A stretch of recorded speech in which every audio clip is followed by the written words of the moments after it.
Hello dear all, welcome to our channel Smart Indian Model School. Smart Indian Model School present Smart Indian EduFun classes. EduFun online classes includes course studies of playgroup to class 12, emotional and communication skills, happiness classes and DIY activities. Good morning dear student, welcome back to our channel. Hope you all are good, safe, fit and fine. Today I will teach you Hindi grammar. Hindi grammar word विचार. So let's start. वर्ण विचार। बच्चों, आइए आज हम वर्णों के बारे में चर्चा करते हैं। वर्ण भाषा की सबसे छोटी इकाई को कहते हैं। वर्णों के समूह को वर्णमाला कहते हैं। मानक हिंदी वर्णमाला केंद्रीय हिंदी निदेशालय, भारत सरकार और राष्ट्रीय शैक्षिक अनुसंधान और प्रशिक्षण परिषद द्वारा मानक हिंदी वर्णमाला का निर्धारित रूप इस प्रकार है। स्वर अ आ, इ ई, उ ऊ, रि, ए ऐ, ओ औ। व्यंजन क, ख, ग, घ, ng, च, छ, ज, झ, य, ट, ठ, ड, ढ, ण, ण, त, थ, द, ध, न, प, फ, ब, भ, म, य, र, ल, व, श, श, स, ह। संयुक्त व्यंजन क्ष, त्र, ज्ञ, क्ष्र। आघात ध्वनियां अ, ज, फ। वर्ण के 3 भेद होते हैं: स्वर, व्यंजन, अयोगवाह। अब हम इनके बारे में अलग अलग ढंग से पढ़ेंगे। क, स्वर। जो वर्ण बिना किसी अन्य वर्ण की सहायता के स्वतंत्र रूप से बोले जाते हैं, स्वर कहलाते हैं। हिंदी में स्वरों की संख्या 11 है। अ, आ, इ, ई, उ, ऊ, रि, ए, ऐ, ओ, औ। उच्चारण पर लगने वाले समय के आधार पर स्वरों के 3 भेद होते हैं: ह्रस्व स्वर, दीर्घ स्वर और पलुत स्वर। ह्रस्व स्वर। बच्चों, जिन स्वरों के उच्चारण में सबसे कम समय लगता है वे ह्रस्व स्वर कहलाते हैं, जैसे अ, ई, उ, रि। ये सभी ह्रस्व स्वर की श्रेणी में आते हैं। दीर्घ स्वर। जिन स्वरों के उच्चारण में ह्रस्व स्वर से दुगना समय लगता है उन्हें दीर्घ स्वर कहते हैं, जैसे आ, ई, ऊ, ए, ऐ, ओ, औ। ये दीर्घ स्वर की श्रेणी में आते हैं। पुलुत स्वर। जिन स्वरों के उच्चारण में ह्रस्व से तिगुना समय लगता है उन्हें पुलुत स्वर कहते हैं, जैसे ओम, हे राम। स्वरों की मात्राएं। बच्चों, जब स्वरों को व्यंजनों के साथ बोला या लिखा जाता है तो इनके चिन्हों का प्रयोग होता है। ये चिन्ह मात्रा कहलाते हैं। स्वर और उनकी मात्राएं। चिन्ह निम्नलिखित हैं: स्वर, मात्रा अ, आ, इ, ई, उ, ऊ, री, ए, ऐ, ओ, औ। अ वर्ण की कोई मात्रा नहीं होती, लेकिन प्रत्येक व्यंजन अ वर्ण की सहायता से बोला जाता है। अतः सभी व्यंजन इस प्रकार लिखे जाते हैं: क, ख, ग, च, छ, ज आदि। जब व्यंजन अ वर्ण से रहित होते हैं तो उन्हें इस प्रकार लिखा जाता है: क, ख, ग, च, छ, ज आदि। स्वर रहित व्यंजन के नीचे लगी तिरछी रेखा को हल कहते हैं। इनके द्वारा व्यंजन के आधे होने का संकेत मिलता है। ख, व्यंजन। बच्चों, जिन वर्णों का उच्चारण स्वरों की सहायता से होता है वे व्यंजन कहलाते हैं। अब आइए व्यंजन के भेदों को जानें। इसके 3 भेद होते हैं: स्पर्श व्यंजन, अंतस्थ व्यंजन, ऊष्म व्यंजन। स्पर्श व्यंजन जिन व्यंजनों का उच्चारण करते समय श्वास मुख के विभिन्न स्थानों का स्पर्श करती हुई बाहर निकलती है, उन्हें स्पर्श व्यंजन कहते हैं।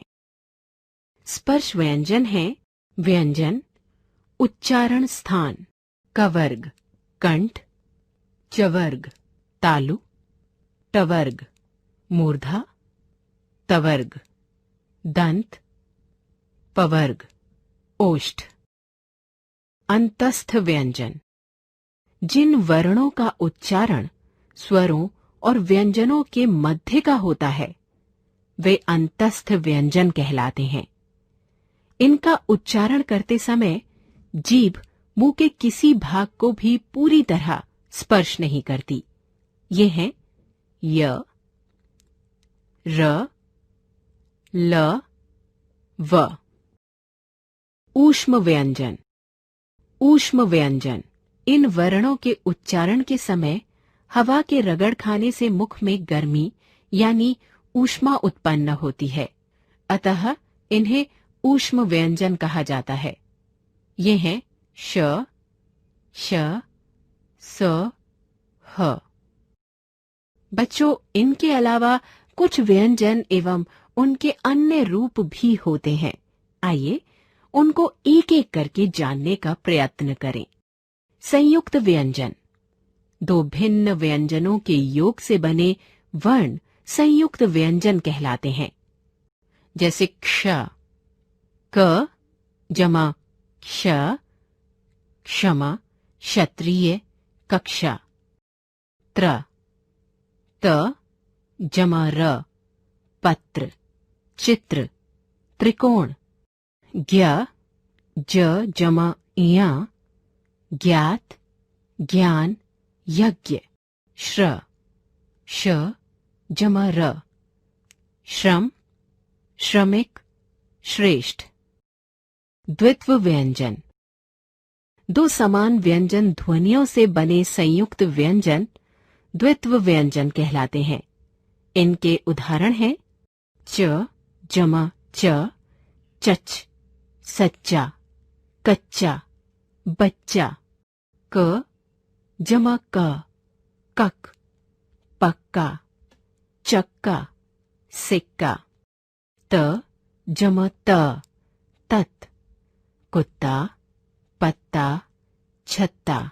द जमा द, दद, गद्दा, रद्दी, चद्दर। ट जमा ट, टट, भुट्टा, पट्टा। न जमा न, नन, अन्न, भिन्न, पन्ना। इनके अतिरिक्त हिंदी में 2 या 2 से अधिक व्यंजनों के मेल से बने अनेक संयुक्त व्यंजन हैं। इन्हें व्यंजन गुच्छ भी कहते हैं। जैसे उज्ज्वल, उ जमा ज, जमा ज, जमा व, जमा अ, जमा ल, जमा अ। ज्योत्स्ना ज, जमा य, जमा ओ, जमा त, जमा स, जमा न, जमा आ। बच्चों, अब हम र व्यंजन के रूपों की चर्चा करेंगे। र व्यंजन के रूप। र ऐसा व्यंजन है जिसका अन्य व्यंजनों के साथ मेल होने पर उसका रूप बदल जाता है। आइए अन्य व्यंजनों के साथ इसके मेल को देखें। यदि र स्वर रहित होता है तो ये अगले व्यंजन के सिर पर इस रूप में लगता है। इसे रेफ कहते हैं। जैसे ध, जमा र, जमा म, धर्म। क, जमा र, जमा म, कर्म। प, जमा र, जमा व, पर्व। यदि र से पूर्व व्यंजन स्वर रहित हो तो र पूर्व व्यंजन के नीचे इस रूप में आता है। इसे पदेन कहते हैं। जैसे ग, जमा र, ग्र, ग्रह। भ, जमा रा, भ्र, भ्रम। क, जमा र, क्र, क्रम। ट तथा ड के साथ र नीचे इस रूप में लगाया जाता है। इसे भी पदेन कहते हैं। जैसे ट, जमा र, ट्र, ट्रक, ट्राम। ड, जमा र, ड्र, ड्रम, ड्रामा। आगत ध्वनियां। हिंदी भाषा में विदेशी भाषाओं के शब्दों के साथ आई ध्वनियां आगत ध्वनियां कहलाती हैं। जैसे औ, डॉक्टर, ऑफिस, हॉल, कॉलेज। ज, सजा, जरा, जमींदार। फ, कफन, खफा, फन। अयोगवा। बच्चों, अ अनुस्वार और अह विसर्ग अयोगवा हैं। ये न तो स्वर है और न व्यंजन। ये अ के योग से बोले और लिखे जाते हैं। अनुस्वार। इस ध्वनि का उच्चारण म या न के समान होता है। इसका लिपि चिन्ह ये है। इसका प्रयोग स्वरों और व्यंजनों के ऊपर बिंदु के रूप में किया जाता है। जैसे कंस, हंस, अंश आदि। विसर्ग। स्वर से परे जो दो बिंदियां लगाई जाती हैं वे विसर्ग कहलाती हैं। इनका उच्चारण केवल संस्कृत से आए कुछ तत्सम शब्दों के साथ ही किया जाता है। अतः, प्रायः, प्रातः आदि। इसका उच्चारण आधे ह के जैसा होता है। अनुनासिक। अनुनासिकता वर्णों का एक गुण है। इसको चंद्र बिंदु भी कहते हैं। इसका चिन्ह ये है। इसका प्रयोग स्वरों और व्यंजनों के ऊपर किया जाता है। जैसे आंख, चांद, मां, गांव, सांप आदि। अनुनासिक का उच्चारण नाक और मुंह से किया जाता है। यदि आपको हमारा वीडियो अच्छा लगा हो तो आगे की वीडियो की नोटिफिकेशन प्राप्त करने के लिए कृपया बेल बटन दबाएं और चैनल सब्सक्राइब करना ना भूलें। Please subscribe our channel of Edufun Classes. Thank you for watching.